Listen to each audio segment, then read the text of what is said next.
संदीप भैया, आपने कभी ऐसा नहीं सोचा कि अगर आप कोचिंग ज्वाइन करते तो उससे थोड़ा बेटर ही होता? मतलब कुछ तो और हेल्प मिलती ही।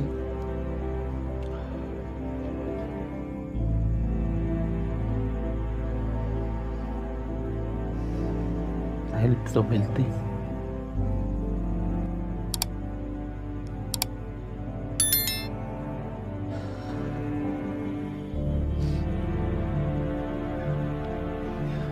क्या बताऊं?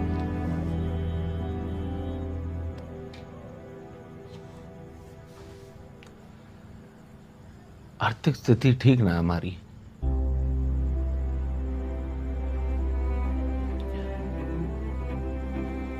एक रोटी के बारे में सोचूं बापू की, कि कोचिंग के बारे में सोचूं, यह हालत है। मकर जाओ रखे हैं।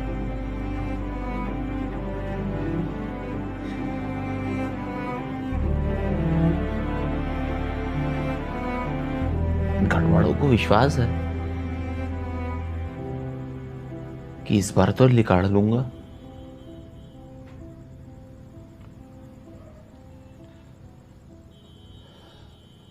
घना फोर्स किया, कोचिंग कर कोचिंग कर।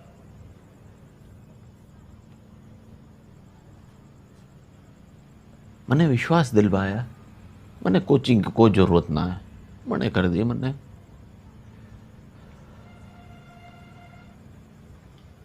अब उनकी रोटी छीन के कोचिंग तो ना होगी मुझसे,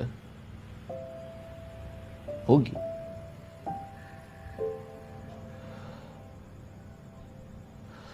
तो ना करी इस साल।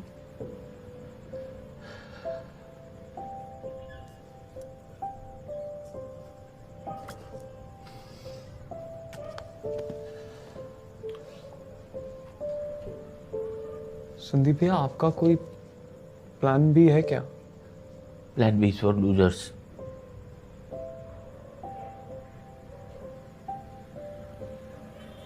समझा ना? Plan B is for losers. ये सोच के तो गवर्नमेंट जॉब छोड़ी थी।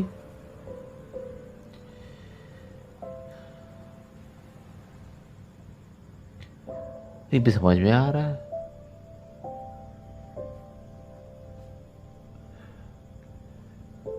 प्लान बी का क्या मतलब होता है?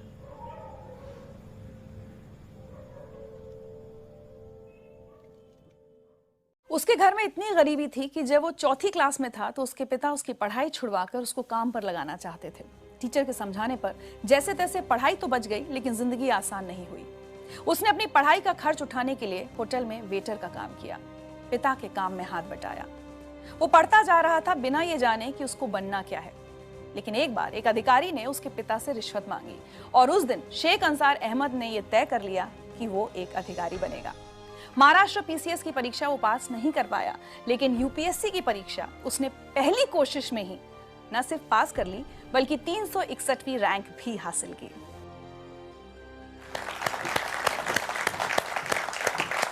बहुत बहुत बहुत स्वागत है आपका जिंदगी लाइव में। मुझे बहुत अच्छा लग रहा है इतने यंग ऑफिसर को अपने सामने देखकर। चाहूंगी कि आप सबको बताएं कि किस उम्र में आपने यूपीएससी की परीक्षा क्लियर की है। मैं 21 साल का था तब मेरा रिजल्ट आया था। 21 साल की उम्र में मैंने एग्जाम क्लियर की थी। And you been one of the youngest? जी। वाह।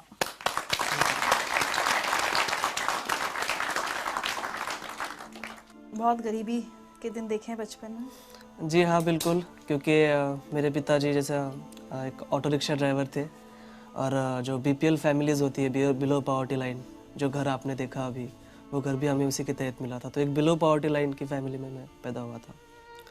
अच्छा, ये क्या हालात बन गए थे कि आपके फादर को स्कूल जाकर ये कहना पड़ा कि मैं इसको नहीं पढ़ा पाऊंगा? मेरे पिताजी को किसी ने बताया कि इसको पढ़ा के कौन सी नौकरी लगनी है, सरकारी नौकरियां नहीं है, और हमारी कम्युनिटी के लोगों को नौकरियां नहीं मिलती, कोई नौकरी नहीं देता, तो उससे इसको पढ़ा के कोई मतलब नहीं है, आप इसी किसी काम को लगा दीजिए, घर में 2 पैसे आ जाएंगे। एक मैसेज सुनवाते हैं आपको। जब उसके पिताजी स्कूल में आए तो वो बोले उसका नाम निकालने का है, अब वो उसको स्कूल में नहीं रखने का। फिर मैंने बोला क्या करेंगे फिर उसका, वो क्या करेगा? तो उसको कुछ तो भी काम धंधा दे के काम करेगा। तो मैंने बोला ये अच्छा नहीं, और वो जहाँ तक पढ़ना चाहे उसको पढ़ने दो। इन्हीं की वजह से एक्चुअली मैं आज यहाँ तक पहुँचा हूँ। अगर ये मेरे पिताजी को नहीं बताते तो शायद मैं कहीं रिक्शा चला रहा होता। आपकी अम्मी भी खेत में मजदूरी करती थी घर का खर्च चलाने के लिए? जी हाँ, बिल्कुल। घर का खर्च, और मैं जब पुणे में पढ़ाई कर रहा था तो मेरा भाई भी मुझे पैसे भेज दिया करता था, लेकिन पैसे कभी कभी कम पड़ जाते थे। तो मेरी अम्मी खेत में काम करती थी, लैंड लेबर, तो वो भी उसकी जो कुछ सेविंग होती थी वो मुझे भेज देती थी। चलिए आपके लिए एक और मैसेज। पर आंसर ने पहले पास से रात का भी चिड़चिड़ाक लगा के पढ़ाई करता गया। सो जा बोले होंगे तो नहीं तुम सो जाओ, दिन कभी कभी दिन निकल जाना उसको। जो पहले पास से पहली से एक नंबर 1 आते गया तो आखिर तक नंबर 1 ही आया उसका। उसकी पढ़ाई को हमने कोई कमी नहीं आने दी, घर का परिस्थिति बताई नहीं हमने उसको कभी।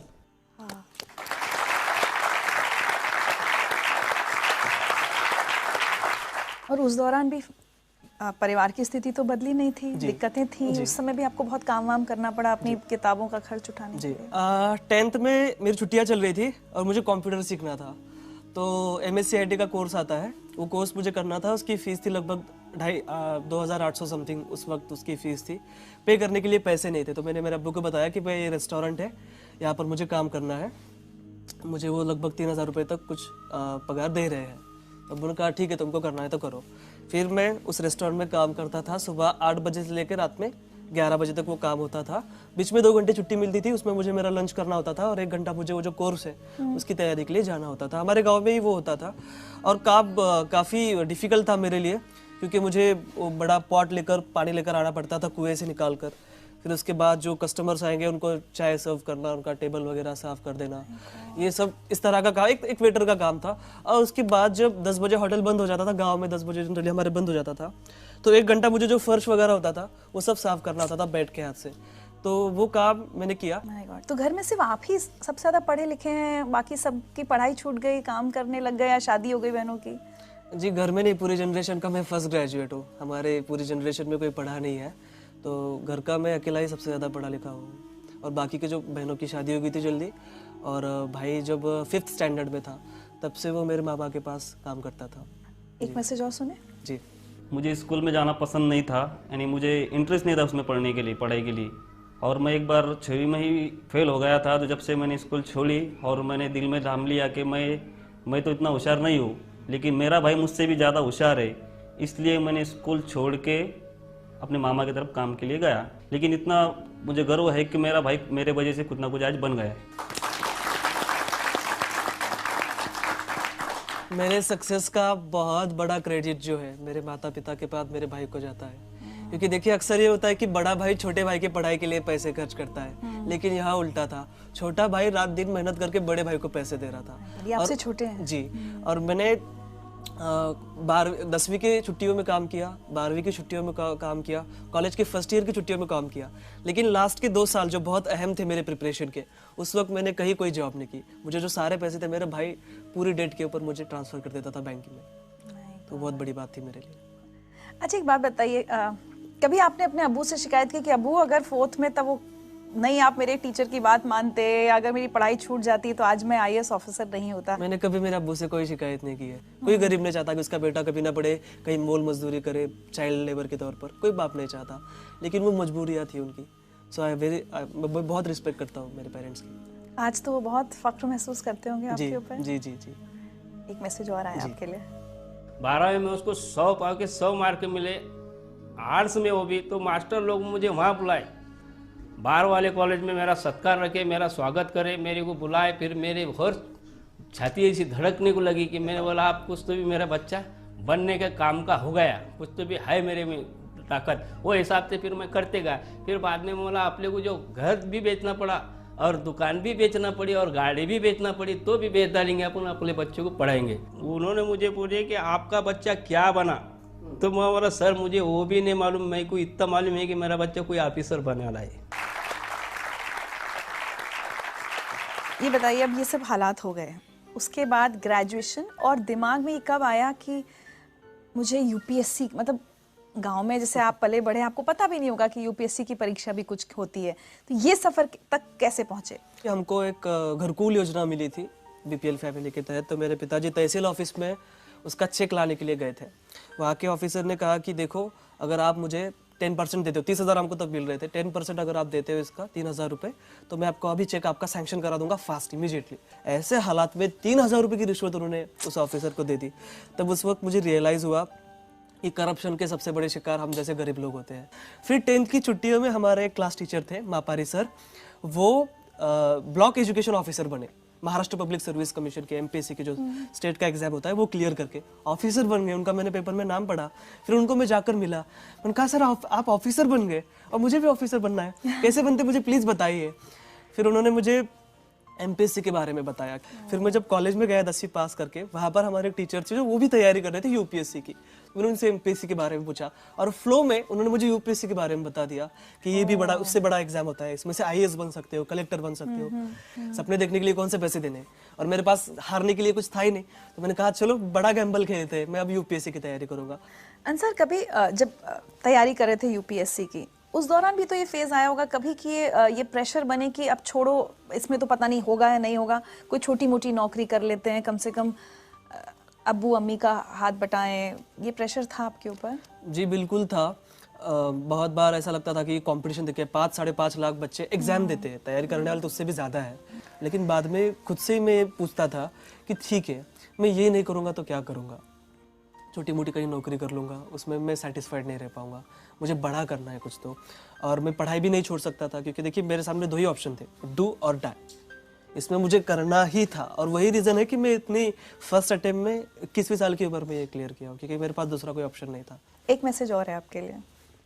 जब यूपीएससी मेंस का रिजल्ट लगा उस दिन मैंने तुझे कॉल किया था और मैंने तुझे सबसे पहले बताया कि तू पास हो गया है। उस शाम हम मिले भी थे, तू बहुत खुश और इमोशनल था, मैं भी वो खुशी जाहिर कर रहा था। पर उस इतने बड़े दिन भी तेरे पास खाने के लिए पैसे नहीं थे। हम दोनों ने हमारे घर पे ही खाना खाया था। मेरे लिए ये बहुत बड़ी बात नहीं है कि मैंने तुझे खाना खिलाया, पर मेरे लिए ये अवसर था कि मैंने इतने कम उम्र वाले एक आईएएस ऑफिसर के साथ खाना खाया।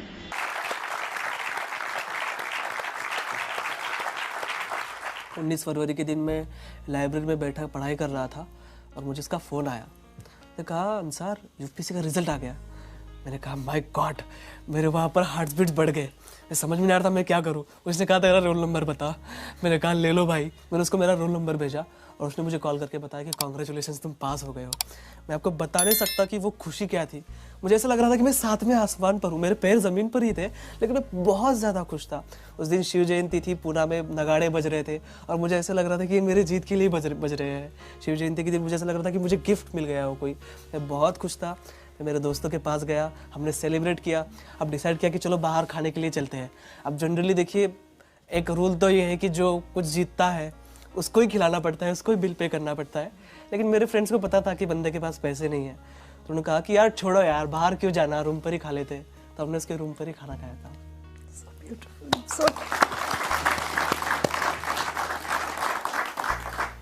मेरे पास सच्ची आज शब्द नहीं, आपकी बातें सुनकर कितनी खुशी हो रही है कि एक बच्चा कहाँ से कहाँ पहुँचा है और अब जल्द ही आपकी नौकरी की शुरुआत होने वाली है। आपको लगता है अंसार, आप जहाँ से आए हैं, आपका जो बैकग्राउंड है, क्या वो आपको एक अलग ऑफिसर बनाएंगी? मैं ये सोचता हूँ कि मेरे लाइफ में मैंने जो फेस किया है वो किसी और को फेस ना करना पड़े। तो जाहिर सी बात है कि मैं एक अच्छा ऑफिसर बन पाऊँगा, मेरे साथ वो मोटिवेशन रहेगा।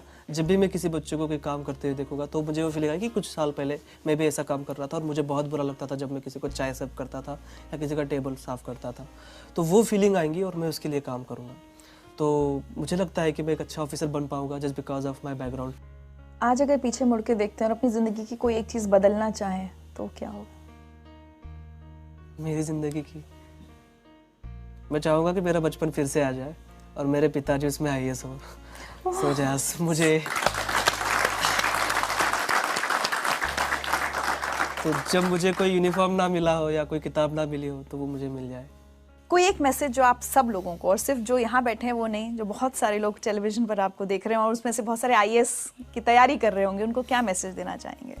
जी, मैं उनको यही मैसेज देना चाहूँगा, एक रिक्शा चलाने वाले का लड़का अगर आईएएस बन सकता है, जिसने अपनी लाइफ में सारे ऑड्स देखे हो, तो मुझे ऐसा लगता है कि हमारे देश का कोई भी बच्चा, और गरीब से गरीब बच्चा भी, और किसी भी मजहब का बच्चा आईएएस बन सकता है। आप सभी को मेरी बहुत बहुत शुभकामनाएं। अगर दोस्तों आपको इस वीडियो की एक भी लाइन मोटिवेट करती है या फिर आपको प्रेरित करती है, कोई भी एक लाइन हार्ट टचिंग है, तो आपके दिल के करीब है, तो दोस्तों इस वीडियो को लाइक कीजिए और दोस्तों ऐसी और वीडियो देखते रहने के लिए हमारे चैनल को सब्सक्राइब ज़रूर कीजिए। धन्यवाद।